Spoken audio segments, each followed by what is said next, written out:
ప్రభుత్వం రైతులకిచ్చిన హామీలను అమలు చేయాలన్న డిమాండ్తో ఆందోళన బాట పడుతోంది బీజేపీ. ఈ నెల 30న రైతు హామీల సాధన దీక్ష చేపట్టాలని నిర్ణయించింది.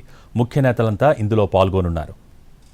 కాంగ్రెస్ అధికారంలోకి వచ్చి 9.5 నెలలవుతున్నా ఇచ్చిన హామీలు నెరవేర్చలేదని తెలంగాణ బీజేపీ ఆరోపిస్తోంది. 6 గ్యారంటీలకు చట్టబద్ధత కల్పిస్తామని చెప్పినా అది జరగలేదని అంటోంది.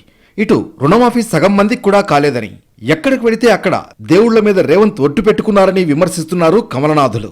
ఇక రైతు భరోసా ఊసే ఎత్తడం లేదు, కమిటీ రిపోర్ట్ బయట పెట్టడం లేదని ఆరోపిస్తున్నారు. Chandigarh, Coimbatore, NCR and Bangalore, Jaipur, Ahmedabad, Raipur and Hyderabad. We've been here, we've been there, Veka's been just everywhere. ప్రభుత్వం ఇచ్చిన హామీలు నెరవేర్చాలని, రైతు రుణమాఫీ చేయాలని, రైతు భరోసా వెంటనే ఇవ్వాలని, వీటితో పాటు మిగిలిన హామీలు వెంటనే నెరవేర్చాలన్న డిమాండ్తో ఈ నెల 30న హైదరాబాద్ ఇందిరా పార్క్ వద్ద రైతు సాధన హామీ దీక్షకు దిగుతోంది.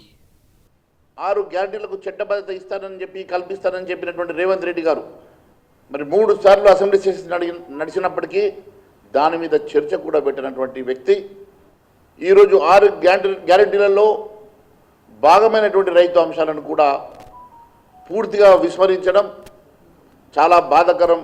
ఈ నెల 30న ప్రారంభమయ్యే దీక్ష 24 గంటల పాటు కొనసాగనుంది. ఇందులో ఎమ్మెల్యేలు, ఎంపీలు పాల్గొననున్నారు.